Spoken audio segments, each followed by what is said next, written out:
Assalamualaikum warahmatullahi wabarakatuh. Sobat Movie, selamat datang di channel Ane. Di konten perdana ini, Ane bakal bahas momen terkuaknya sosok di balik topeng Spider-Man. Termasuk oleh seseorang yang sangat Spider-Man cintai. Langsung saja kita tonton videonya. Selamat menonton.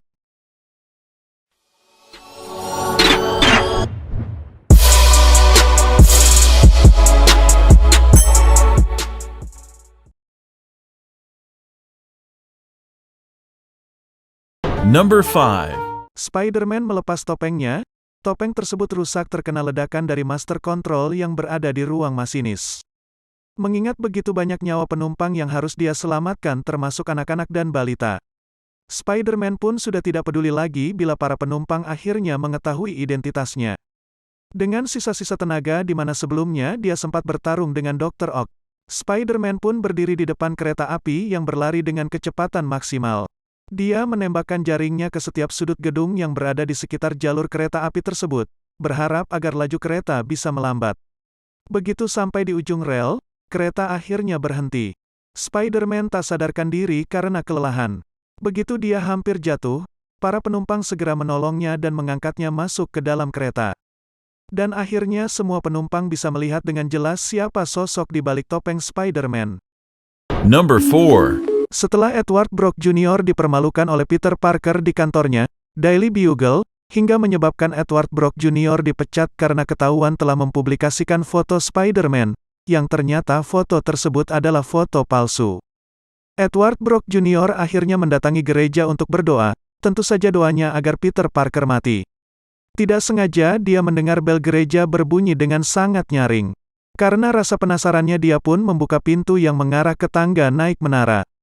Di mana bel gereja tersebut berada, begitu dia sampai di depan anak tangga, dia pun melihat ke atas, ke arah bel tadi. Tidak sengaja dirinya melihat Peter Parker sedang berusaha melepaskan kostum Spider-Man yang berwarna hitam. Number 3. Spider-Man mencoba mencabut kabel daya mesin reaksi fusi buatan Dr. Ock. Perkiraan Spider-Man salah, ternyata dengan mencabut kabel daya sekalipun, tetap tidak dapat menghentikan mesin reaksi fusi tersebut, karena energinya sudah semakin membesar. Spider-Man mendekati Dr. Ock. Sambil melepaskan topengnya dia meminta bantuan tentang bagaimana caranya menghentikan mesin reaksi fusi tersebut. Disinilah salah satu momen terbaiknya, saat akhirnya Dr. Ock tahu ternyata yang berada di balik topeng Spider-Man adalah seorang Peter Parker yang disebut-sebut oleh rekan dosennya, cemerlang tapi malas. Number 2. Harry Osborn berniat membalaskan dendamnya kepada Spider-Man, dengan membuat kesepakatan dengan Dr. Ock, di mana dia bersedia menukar tritium miliknya dengan tubuh Spider-Man. Dan Dr. Ock menepati janjinya dengan membawa tubuh Spider-Man yang tak berdaya karena tak sadarkan diri dan dalam kondisi terikat ke hadapan Harry Osborn. Begitu tubuh Spider-Man diletakkan di sofa oleh Dr. Ock, Harry Osborn lalu mengambil pisau miliknya, dan bersiap untuk mengakhiri nyawa Spider-Man. Sebelum dia membunuh Spider-Man, rasa penasarannya tiba-tiba muncul. Dan alangkah terkejutnya Harry Osborn begitu melihat dengan mata kepalanya sendiri. Ternyata sosok yang berada di balik topeng tersebut adalah sahabat baiknya sendiri, Peter Parker.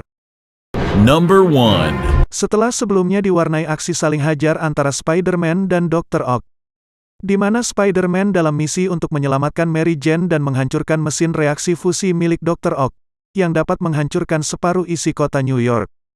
Pada akhirnya Dr. Ock menyadari kekeliruannya serta membantu Peter Parker untuk menghancurkan mesin tersebut dengan cara menenggelamkannya ke dasar sungai, walaupun Dr. Ock harus melakukan hal tersebut dengan cara mengorbankan dirinya sendiri.